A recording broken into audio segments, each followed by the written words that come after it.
So, hi everyone, welcome. Thank you for joining us today for Nacha 2026, What's Left, What's Required, and What to Lock in Now. My name is Elizabeth Lytle, and I'm the marketing manager here at Affirmative. And I gotta say, I'm so glad to see such a strong turnout, especially at this point in the timeline. With the March deadline now behind us and June quickly approaching, we're happy to see so many people show up to ensure compliance. So, to kick things off, I'm going to introduce some of our speakers here today. First off, I have Kim Roberson. She's the Vice President of Product here at Affirmative. She has more than 20 years of experience in consumer and commercial payments, and she serves on the APRP Oversight Board. She enjoys weekends at Disney, traveling, pink sparkly things, and of course, time with her Yorkie.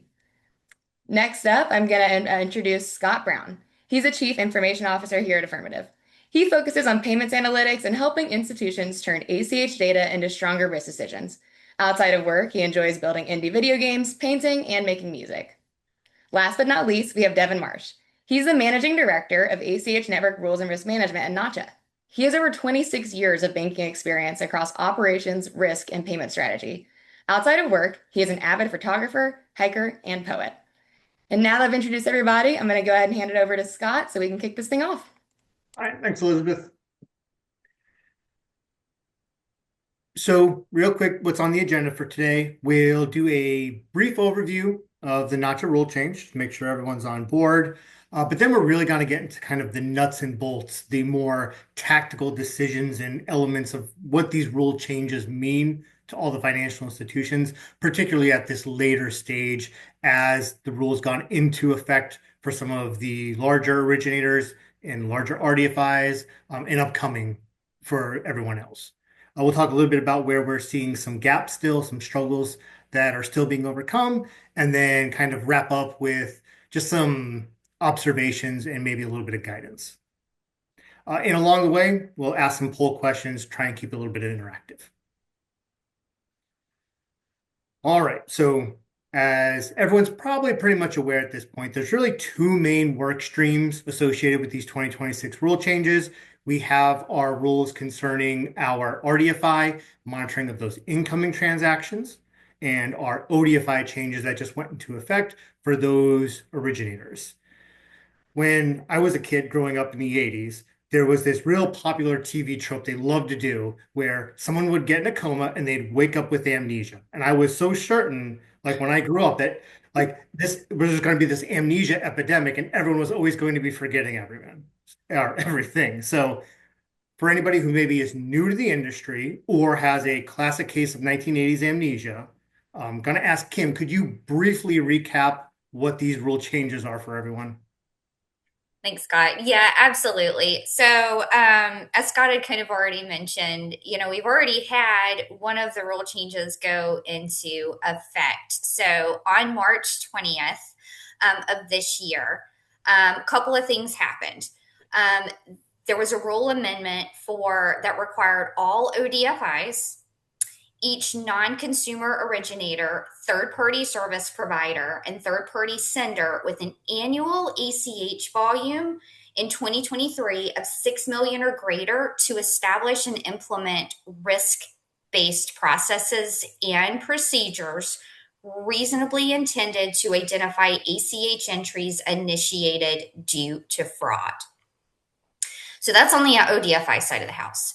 So on the RDFI side of the house, the rule required that RDFIs with an annual ACH receipt volume of 10 million or greater in 2003 establish and implement risk-based processes and procedures designed to identify credit entries initiated due to fraud.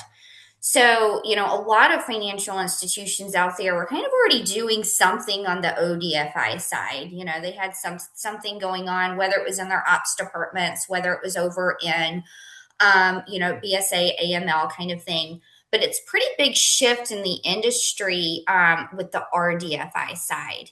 And, we're going to have more topic of conversation coming up, later in the segment around that. But big shift there. A lot of different, awesome things that you can do to look into that.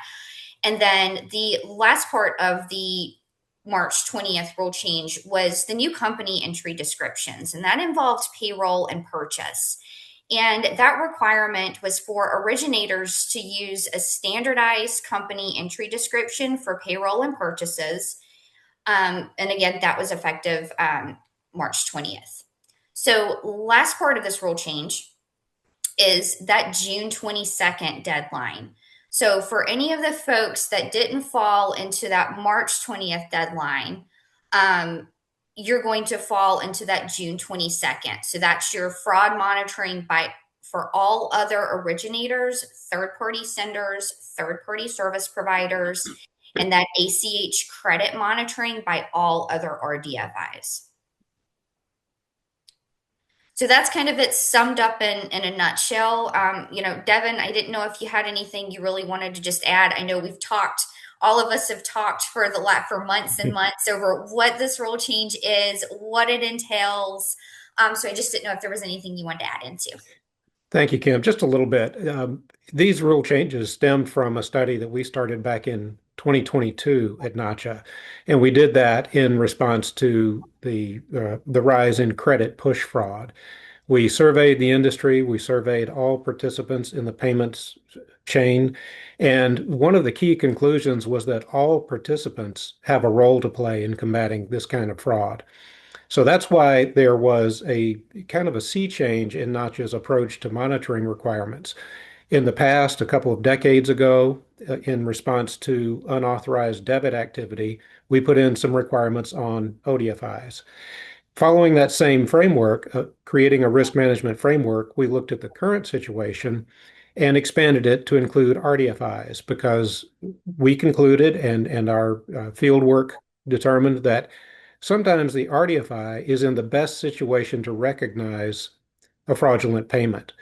In Europe, they refer to credit push fraud as authorized push payment fraud, and that description fits here as well.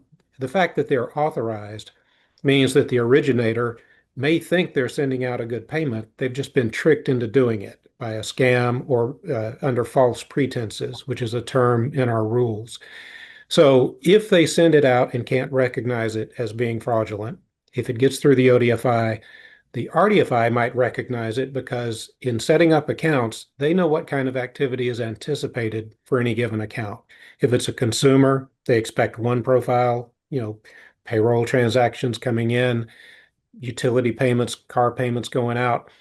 And when they see a corporate standard entry class code for a large dollar amount coming into a consumer receiver's account, that's the kind of red flag that an RDFI is particularly well suited to recognize. So that's why there are different requirements for ODFIs and RDFIs, and that's why RDFIs are now being included, whereas in the past we haven't called on them to do this kind of monitoring.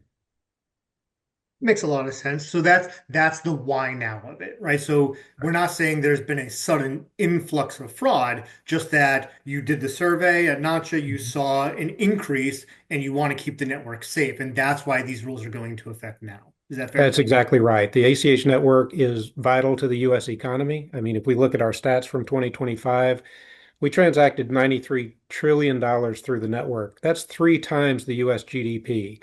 So maintaining confidence in the network, the confidence of all participants on the origination side, on the receipt side, means that measures like this are well worthwhile.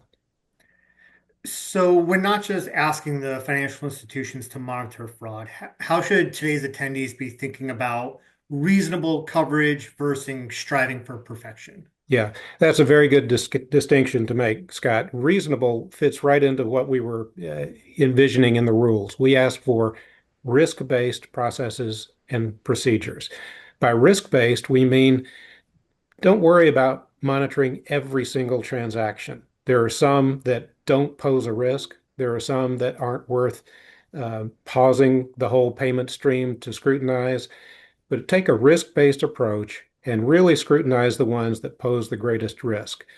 For example, people hear risk-based, they think of dollar threshold. That's one criteria. Look at high dollar transactions, but also look at ones that deviate from the norm, maybe at any dollar level. If your originator is sending to a standard bunch of receivers every month, the accounts payable department is paying the same vendors every month. An ODFI monitoring their activity might flag something that's going to a brand new receiver for the first time in a high dollar amount. So any deviation from the norm could represent a risky item that deserves some scrutiny. All right, great. So So we have our first poll. I'm sorry, Kim, do you have so you want to? I actually had a question for Devin, and this Sure. has came up in quite a few conversations I've had with, our client base and just general interactions. Hmm. And I haven't heard anything one way or the other on it. In with RDFIs now having to look at these transactions and monitor, do you see or foresee any sort of liability shift potentially coming down the pipeline with this, or is it just Yeah. kind of status quo is now and wait and see? That, that's a good question to ask him. I'm glad you brought it up. When we formed the rules, we talked about that a good bit, and we specifically worded it in such a way that there is not a liability shift based on these rule changes. This is a Nacha expectation. It's not regulatory from a federal level. It's not from a government agency. This is Nacha's governance of the ACH network, and this is our rule requirement on our participants to do these things. It does not impose a liability shift. And you don't foresee that coming down the pipeline, or at least it's not in the talks of any sort of regulatory change or anything of that sort as of now.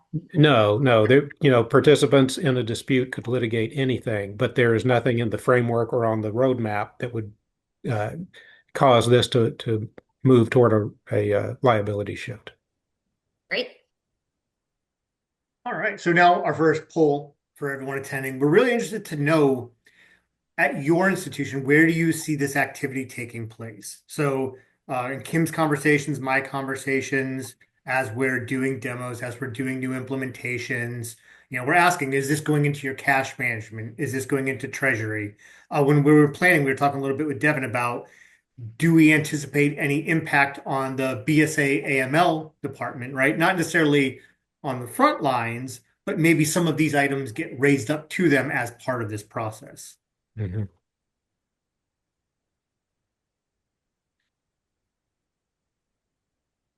All right, I think we're gonna wrap up the poll here now. Let's see the results. Operations heavily favors operations. That's Yeah, interesting. In a lot of our talks, it's been cash management, but today's audience sees over half going to be handled through ACH operations. yeah, that's good. Hey, I'm glad you included BSA AML in this poll. There's a lot of synergy in what this type of monitoring does and what they have traditionally done. I think especially on the RDFI side, we talk about the activity that's anticipated for an account versus what they actually see. That's a classic for AML monitoring. That monitoring stems from a true regulatory requirement under a legal regimen. Ours is under the governance of the ACH network. We don't see it necessarily being able to take on the ACH monitoring in BSA. But Scott, you have make a good point that sometimes contact would be appropriate. For example, after detecting something based on the ACH monitoring, I think it's very appropriate to ask the AML team, did you guys detect this as well? If you did, how could we detect it better next time? And if you didn't, here's what we found. So keeping the communication open, I think, will be key. Yeah, learn from their experience. They've been doing this end of the fraud, for a Yep. long time, where it might be new in a lot of operations areas, at least for the incoming. So leverage that experience. I'm sure they'd be happy to help. Yep. Yeah, and I think having that partnership too. I know some of the financial institutions I've recently been speaking with. It's kind of that toss up, like, okay, yeah, who's going to handle this? But Mhm. also, where does your staffing lie? Like, do you have the resources? Because every time there's a notch rule change, right, that's usually going to involve some sort of additional monitoring. That's going to involve some sort of action that has to take place. So, that's another big topic of discussion amongst this change is like, okay, yes, what department is it going to live in? But then Mhm. also, how are we going to manage, to that? And I know I'm working with a certain financial institution right now, and we're working on not only training their ops department, but we're working on training their BSA AML team too, just Mhm. because they want to have both teams looking at this stuff, right? It's not just an individual department effort, it's actually a group effort. And that way there's multiple types of, oversight on it.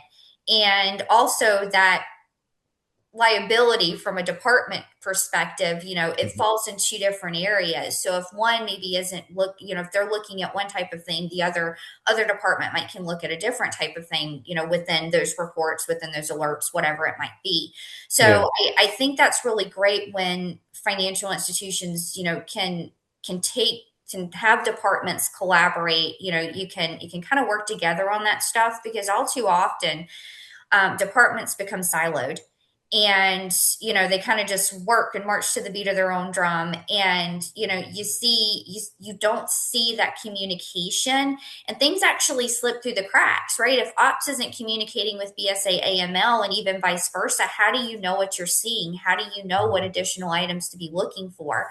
So I do, I certainly encourage that collaboration, if departments and financial institutions will allow that. definitely. All right, so we're starting to get a good feel for what the rule is. Talk a little bit more now about kind of the nuts and bolts where the rubber meets the road, because this is where institutions are likely to discover that gap between their good intentions and the Mhm. actual operational readiness. So, Kim, you have experience managing ACH operations teams. Why don't you kind of like let everybody know what does audit Reddit really mean, like in more practical terms for that operations team? I mean, I saw if you could, while you're talking about that, maybe just mention where in the workflow do you see this activity taking place? Is this prior to origination or on the RDF side, where do you see this activity kind of occurring, based on your conversations and your work? Yeah, so I think kind of as I mentioned earlier about, staffing and figuring out where this is going to live. That's a big decision in general when you're looking at implementing new processes, new procedures. So, you kind of get that decided, and then again, you've got to look at your staffing, like who's going to do this? Who's trained to do this? Is there going to be training? Right? What type of solution are we going with? Are we implementing, something in-house? Are we going to a vendor? Then there's, budgeting that has to come along with it. But to your point, Scott, one of the big discussions, and we had a roundtable ish recently around this piece, and it was really to start better identifying how FIs are going to utilize, or how they're going to monitor to this. And a big part of the topic of the conversation was everything moves so fast in ACH from the time those ACH payments get put in and they're moving through the process, they're getting sent off to the Fed or EPN for processing. There's usually very little time to actually get in there and really dig in and do analytics, do pattern recognition type stuff on these before they actually go out the door, because at that point in time you're stopping that ACH file, right? So you're not only having customer or member impact, but you're going to potentially miss your cutoff times, your deadlines, right? It just kind of makes that bottleneck. So that's a strategic decision that financial institutions are really having to weigh when they're looking at how to approach this rule change. And majority of like what we're seeing is the monitoring is being done after the fact. And per the Nacha rule change, or per the Nacha rule guidelines, it's totally fine to do it after the fact, right? It's about the risk based approach. So you can risk based approach it, before the file goes out, or you can do it after. But you really have to dig in and take a look at what that impact is going to be if you're doing that monitoring all before that ACH file goes out for processing. That's on the ODFI side. So if we talk about the RDFI side, same thing. You've got to weigh that decision on what sort of impact you're going to have to your customer, your member basis, if you're holding those transactions and reviewing everything prior to them posting. So again, what we're typically seeing kind of across the board is everybody's kind of doing it after the fact. And it's kind of becomes a time-based approach, right? You don't want to look at this 3 days later. That's not a risk-based approach, right? You still want to get in there in a timely fashion, do your review, but you also want to get those funds posted in a very timely fashion in a quick manner, because you're at that point impacting potential payrolls, right? You're impacting people money in people's accounts. So that's, a big strategic decision that really has to be weighed on, what you're going to do with this. So hopefully that answered your question on that piece, Scott. Yeah, and for everyone who's looking at the slide, I just wanted to point out that the board management, board management and oversight, this is the slide it fit best on, but there is not a board reporting portion of the rule. So I just wanted to be clear, we're not trying to inject new rules into this process. Just wanted to say it's there on our slide, but that's just where it fit best. Yeah. But Devin, what kind of artifacts should financial institutions be prepared or expected to produce as part of this new process? I think the first one is, if we look at the literal wording, we call for processes and procedures. So written procedures to guide what people are doing would be the first element. The rule also requires for processes and procedures to be reviewed annually, so evidence of an annual review.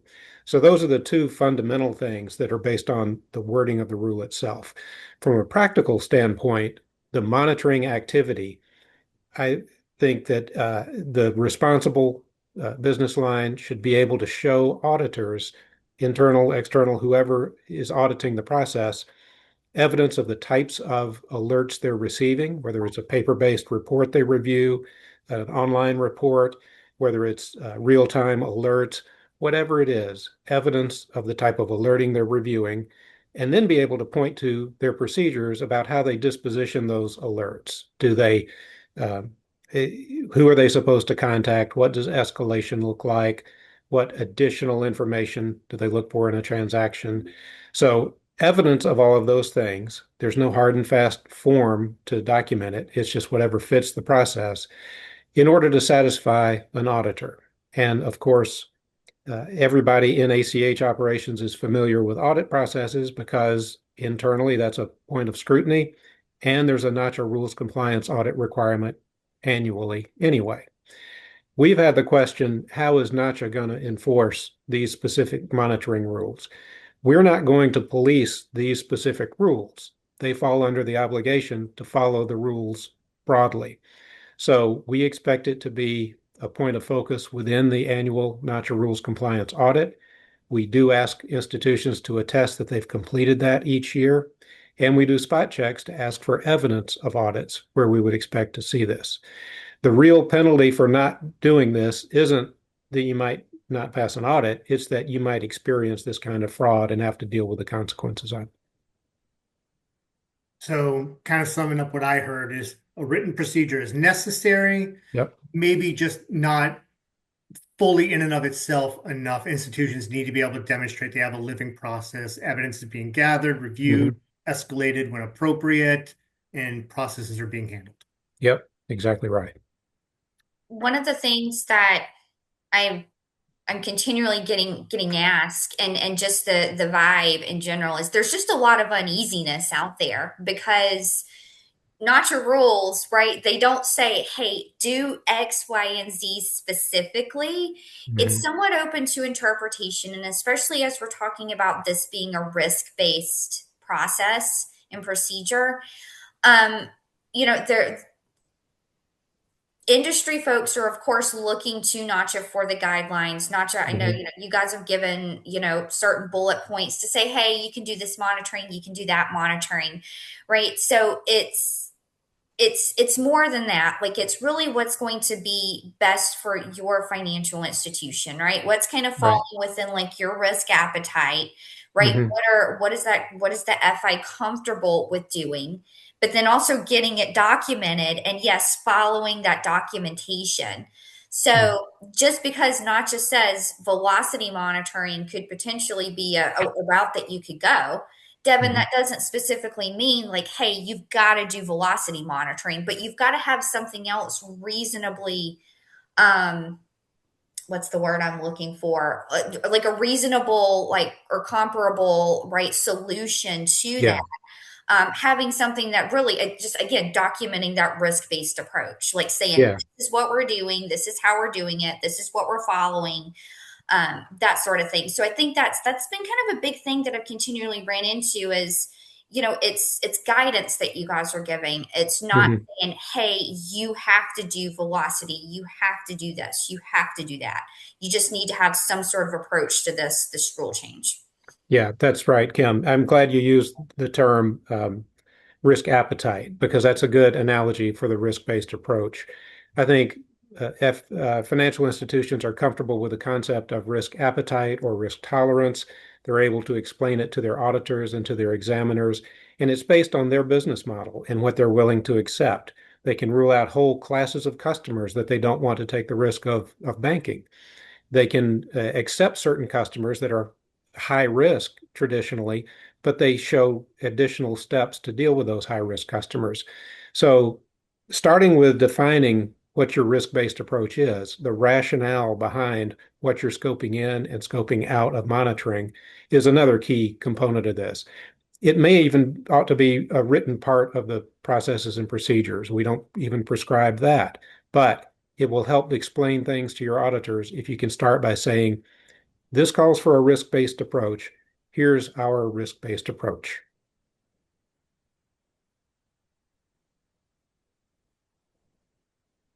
All right. So as Kim alluded to when she was covering the rules, the dates were broken up for into two portions. March 20th, so roughly 2 weeks ago, right? That went into effect for all of our ODFI changes in our larger RDFIs. Hopefully, if that is you, you're just on today's call for some reassurance and pat on the back. You deserve it. For everybody else, it's that June 22nd deadline. All remaining RDFIs, I believe, regardless of size, are having an expectation that they're going to start monitoring those incoming transactions. So, Devin, from Nacha's perspective, what does that mean on day one? What is the expectation that on June 22nd these financial institutions will be performing? Well, that means that even before then, this is not an on the date. It means at any point prior to that, they can start this monitoring. So that's one Mhm. thing. Second, it means that they should have confidence that their uh, procedures and policies and screening mechanism, whether it's automated or manual, some institutions are small enough in scope that they're going to rely on manual reviews of reports. They should scope it in advance and almost do a dry run to make sure they're not going to be overwhelmed and bog down their processing, bog down their analysis. Of course, they can fine tune it afterwards, but prior to June 22nd, have a system of documented processes, have the tools that are tested and installed and ready to go if they're using an automated solution, and make sure that they work coherently in a good complementary system. Make sure internal channels are uh, communicating. ODFIs should make sure that originators, third-party senders, and third-party service providers are aware of their obligations. They can police that to the extent that they see fit, but at least make them all aware of those requirements. If all that's done prior to June 22nd and they flip the switch over that weekend and start monitoring that Monday, that's what we expect. And we would really like to hear success stories. We welcome hearing those because showing loss avoidance is not easy. So I would tell every institution on both sides of the transaction, document your successes and put those in your board reporting because they've already seen the expense of incorporating new processes and procedures, system upgrades. They see that all the time. What they don't get to see is a dollar value that says, we avoided this loss. So call those out and make those known. Kim, for those financial institutions who had other priorities, other projects, this kind of best intentions, but this data snuck up on them, where can they still make up time in your experience? And where is it probably too late to reply on this build it yourself approach? Yeah, so I don't, if anybody has ever done anything with building it yourself, right? There's a lot of red tape. You've got to get a lot of approvals. It's got to get IT approval. It's got to get executive management approval. You've got to get on a list. You've got to get on the roadmap, right? So there's all these different things out there. Typically, a build it yourself option does not move quickly. Um, if you have not chosen a vendor yet, you need to get on that very quickly, um, because it takes vendors time to implement. So as you're vetting through the route that you're going to go to maintain compliance and monitor to all of this, vendor selection is really important. That's one big question you need to be asking right off the bat. Like, what's the implementation time frame? Like, how quickly can I get this done? Because if that vendor is saying, "Oh, I've got 6 months, 4 months out there before we even start to get you implemented," and then that implementation takes another 2 months, that's not going to fly. And then, you've turned around, you've signed this contract, and you've got the board looking at you, you've got executive management looking at you. Why aren't we compliant yet? You've got audit yelling at you. So there's all these things that you need to, think about. And I was having a conversation the other day with a colleague, and they actually thought they were going to be compliant. They were relying on one of their current vendors, and the current vendor said, "Yep, we're going to take care of it." And then the vendor just came back about a month ago and says, "Oh, this is going to be a huge undertaking for us, and we are not going to be able to make that work." So this executive over at this financial institution was like, "I've already told everybody that we're good, that this vendor is going to take care of us." And so they had to go back, they had to scramble and really start looking, for another solution. So it was, very much a panic mode. And I can guarantee that this person isn't the only person it's happened to. So I would just say, vendor selection is really, really important. Vet them, make sure that one, they know what they're doing, ask what those timelines are to get implemented. Not only to get you on the list to get implemented, but implementation timeline. And two, that they are going to maintain Nacha compliance moving forward. Because just because they're doing something for this rule change doesn't mean that they're going to do something for the rest of the rule changes. So if you're taking time and money and investing it into a product, whether it's internally or whether it's externally, please make sure that that time and money that you're investing is going to be a long-term investment and not something short-term. Yeah.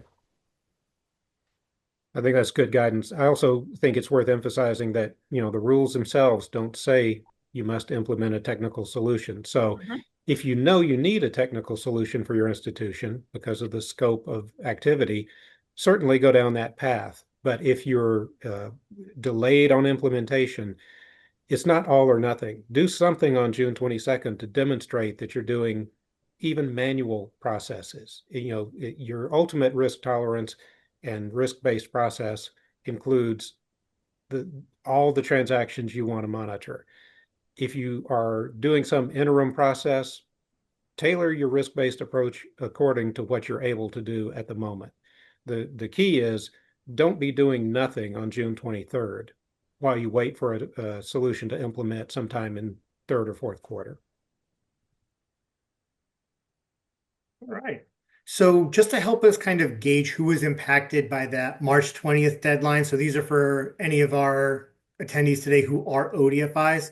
We're just kind of interested in the number of originators you're serving, just so we have a kind of a good feel for who's on today's call.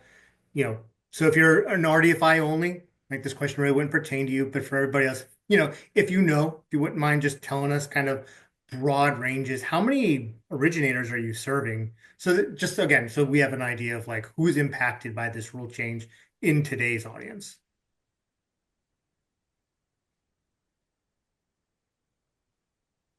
All right, guys, I'm gonna give it a few more seconds to get the poll results in here.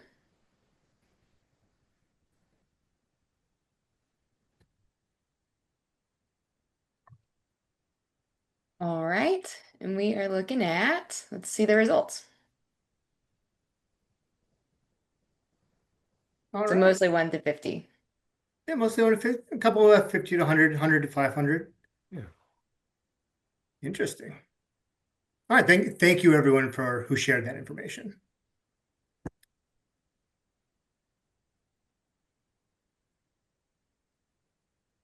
So now to this topic of gaps in readiness, right? What we're seeing in the industry. Kim, you've been doing these implementations uh, for the past maybe up to the last year. Would you describe like what it's been, your experience has been like helping people get ready for the rule change and what you're hearing from those frontline teams? Yeah, so I think I've kind of already mentioned some of this stuff earlier, so I can totally circle back around to it.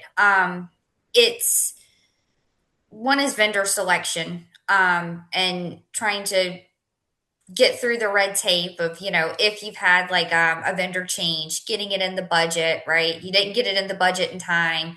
You got all the budgeting stuff right. But once you get past all of that, a big piece of it is you've got this solution, whether again, it's internal, it's external. You've got this fancy new widget, and what do you do with it? Right? Like you've got all this data, and data is amazing. Data can give you so much information, but you've got to know how to use it. You've got to be able to use it effectively. So that's a lot of like what I work on a lot with our current client base as we go through an implementation is, we're kind of digging into that data. We're figuring out like what's going to work best. Like here's your patterns, here's your, trend analysis, here's your velocities, whatever it might be. And we're looking through the data saying, okay, what's your risk appetite now? Right? You've got your risk appetite. Do we want to look at dollar thresholds? Right? You don't need to look, and back to Devin's point, you don't need to look at every single transaction. Right? What's your risk appetite? Do you say, I'm not concerned about anything $1,000 and under? That's not worth our time or effort. I'm running on a lean crew. We gotta get stuff done, but we still got to get stuff done efficiently and have that risk-based approach. So that's a big piece, is finding out and figuring out how to incorporate these programs, because it's not one size fits all, right? You can, yes, you get your widget, but then what do you do with it? So that's a lot of, internal conversations. There's been a lot of conversations had amongst, bank to banks and them just sharing best practices. We've tried to facilitate some of that too, because when you have this rule change, again, there's just a lot of uncertainty, and you don't quite know what to do. You're like, is this going to be okay from an audit perspective? And then you worry that, am I doing enough? So it's really great when you do have some industry folks that you can reach out there to. Of course, there's always your payment associations. Devin, I'm sure people can call Nacha and ask their question, certain questions to Nacha Mhm. to make sure they're going in that right direction. But that document, like figuring out literally what you're going to do with that data, and then getting it documented into those processes, into those procedures, that seems to be just a big hurdle for everyone, because it's the fear of the unknown, right? Am I doing enough? Am I doing the right thing? So it's really great if you've got somebody that you can look out there to for guidance, and leverage those knowledgeable resources. Yeah. Kim, I would even add, start with looking at the tools that are in place today. Inventory the reports you have available today. We've heard from institutions who discovered they had unused reports that could be very useful in some of their escalation and examination of transactions. So there, you may be overlooking some things. You don't need to reinvent the wheel on those. Do the gap analysis and find out what gaps you actually do need to close.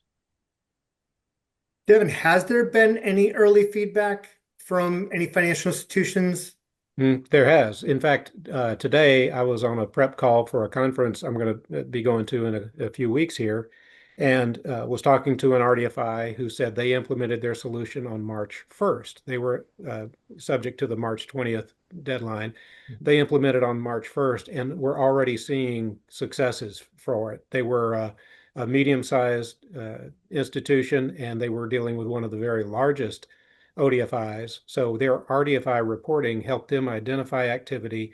They contacted the large ODFI, and it benefited both of them because they had their solution in early. Standing. Okay. So, question now for our audience. What's the level of effort for those who are in that March 20th, or maybe anticipated level of effort for the people in the June 22nd, with putting this new incoming monitoring workflow in place? Right. So, are you expecting this to be low effort, is going to fit into your existing processes and procedures, all the way to a very high effort, or maybe like, you don't even have a formal monitoring workflow in place? This is going to be all branding for you. And then second question, which a lot of what we've been talking about here today, if an examiner were to ask you for proof of monitoring program, like how easy would that be to provide that evidence? How comfortable are you with you at this point in the process of knowing you have what you need in order to answer those kinds of questions?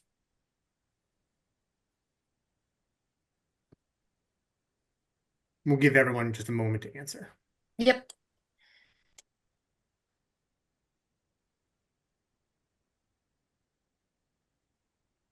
Also, I'm seeing a lot of great questions in the chat. If we have time at the end, we're going to try and cover those questions, but nice seeing lots of good discussion in the webinar chat. All right, just going to give a few more seconds here since there's two questions. All right, so we're going to go ahead and stop it there and share the results. All right, moderate effort seems to be the clear winner. So the rule change, while not destroying people's days, is definitely going to have some impact, right? It's going to be a moderate effort to do this monitoring. So a significant change to probably people's daily process. That's how I read that. Yeah, and that's encouraging to see, because that's in line with what we experienced when we put this out 3 years ago for a request for comment to the industry, that they anticipated it would be a kind of a moderate effort for most participants. All right, and kind of a mixed bag there on question 2.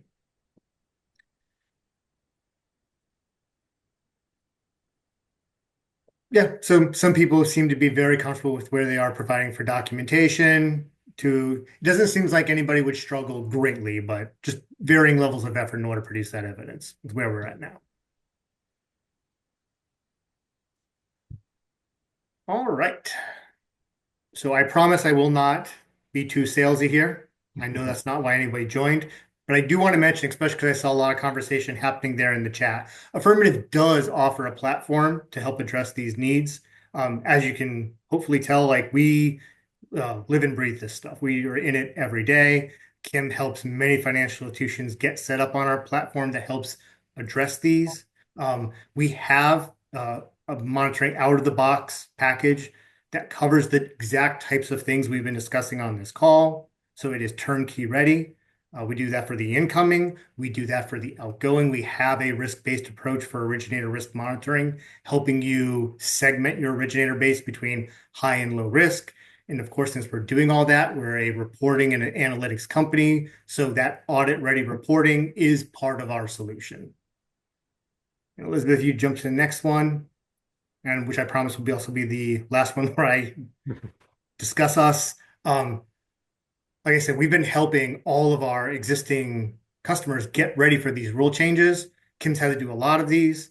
And on that RDFI side, we have our time down under 30 days on average. So it's not too late to make that June 22nd deadline. If you're in that boat where projects sidelined you, things came up, this date snuck up on you, if you would like, we'll have at the end, we'll tell you how to get in contact with us, but we can help you get implemented rapidly.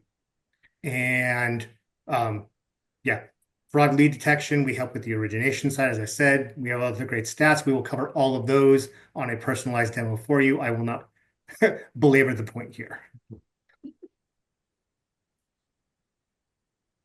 All right, so this is what we anticipate a lot of institutions are at right now, right? They've selected a solution. They're in the process of getting all that documentation set up. Hopefully you've gotten your education scheduled, because if this is going into a new area, right, you need to get your people trained up. Maybe that hasn't occurred yet, but hopefully it's getting on the calendar. If not, this is a reminder, get that scheduled. Also, make sure you get those ODFI agreements updated, right? Your payroll originators need to be sending payroll from now on. So sometimes that's kind of overlooked or lost in the shuffle of the other changes. We're just kind of pointing that out. So what we anticipate on that other side of the ledger, you're getting your process documentation written, any policies updated, getting those signed off and approved on, getting ready to execute on that rule change. So we'll throw up our last poll, and I'll ask Devin, is there anything else that we should cover on today's call with our attendees before we go to questions?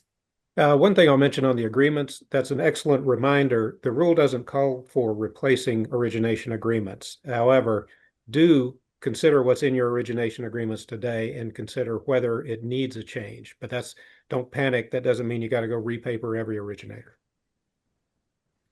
Kim, anything you need to correct me on? No, I think we're good. Spot on. All right, fantastic. We're going to wrap up this poll here.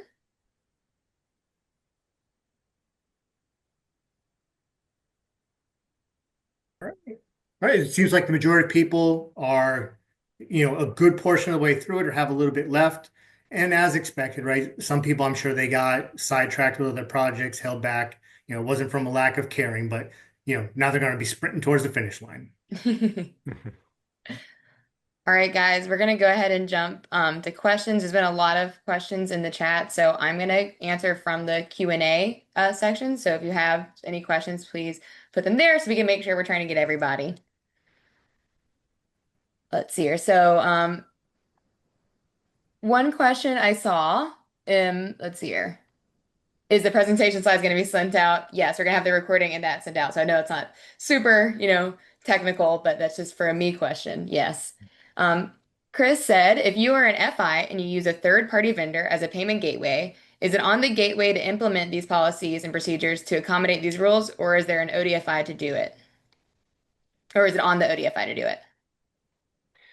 At Nacha, we've had similar questions, and in the guidance for the rules, we say that you just need to make clear who's doing what.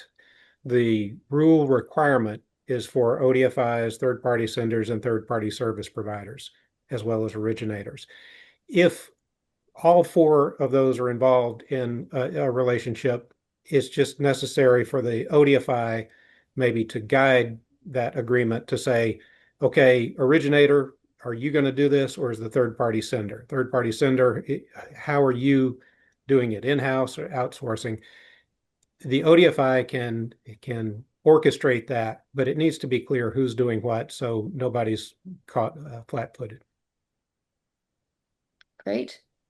Another question I saw, my org is not an FI, but my department is highly involved in incoming, outgoing, ACH, and wire transactions for our agencies. How and what should our non-FI org be doing? If they're on the originating side of transactions, they need to be doing some monitoring and have processes and procedures to do that. That's not new. Clearly, nobody wants to send out fraudulent payments or be subject to email compromise or anything else that causes them to send out money.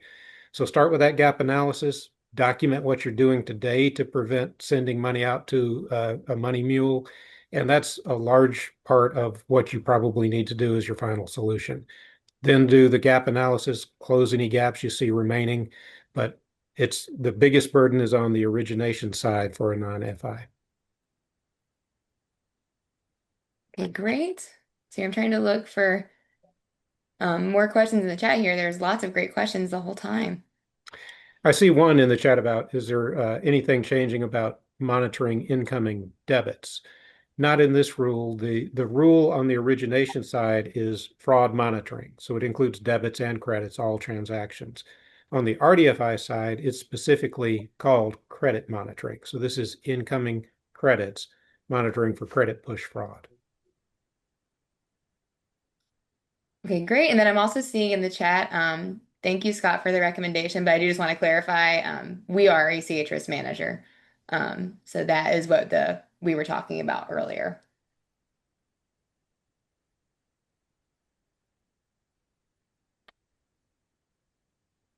Let's see here. Just trying to look for some more good ones.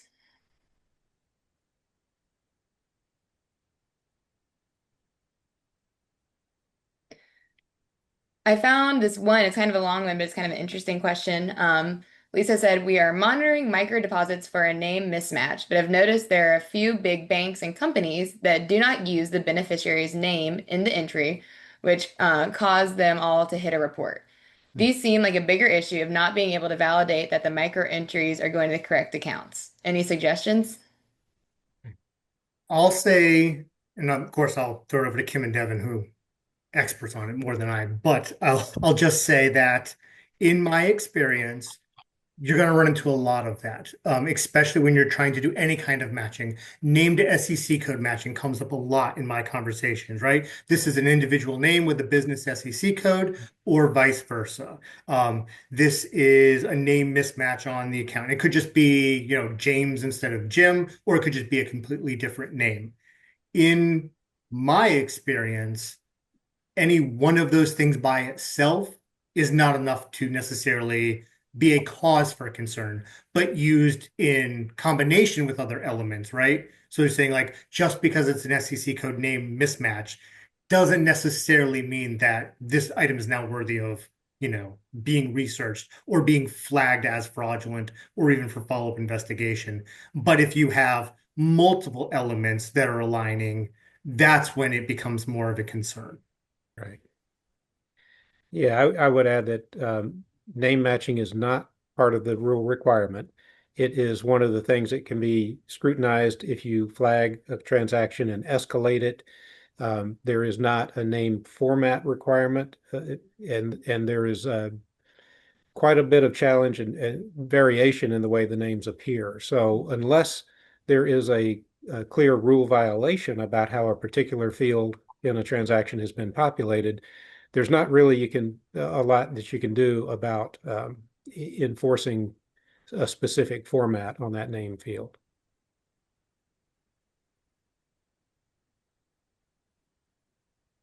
Elizabeth, why don't we jump to the last slide? Yeah. All right, guys. So first of all, I just want to say thank you guys so much for joining. It's been so fun talking about all this and for me listening and hearing all that stuff, it's just great. And I'm so happy there are so many people able to join. I want to say that if you have any more questions or questions more specific to affirmative, if you scan that first QR code, that's going to take you to a link to book a meeting. If it's easier, you can always call us or send us an email too, and we're happy to answer any questions or continue this conversation. If you are interested in seeing us in person, we are going to be attending Nacha's Smarter, Faster Payments Conference in San Diego in April. That second QR code is going to be a link to book a meeting with us prior to the event. Or if not, you can always stop by our booth at 332. We're going to have some candy and we can have some good conversation too. And finally, I just wanted to note um, for the attendees of this call, there are going to be 5 winners who are going to have the chance to come onto the affirmative boat during Nacha's Smarter, Faster Payments conference. It'll be on April 28th, at a Tuesday, and it'll be super fun. A good chance to meet with other payments professionals and chit chat. So keep an eye on your inbox to see if you are a winner of that. And thank you guys again so much for joining. Thank you, Devin, Scott, and Kim. You guys are fantastic as always. And we look forward to seeing you guys on the next one. We appreciate it, everybody. All right. Thank you. Thank you All very right. much. Yeah, Bye, Bye. guys. Thanks.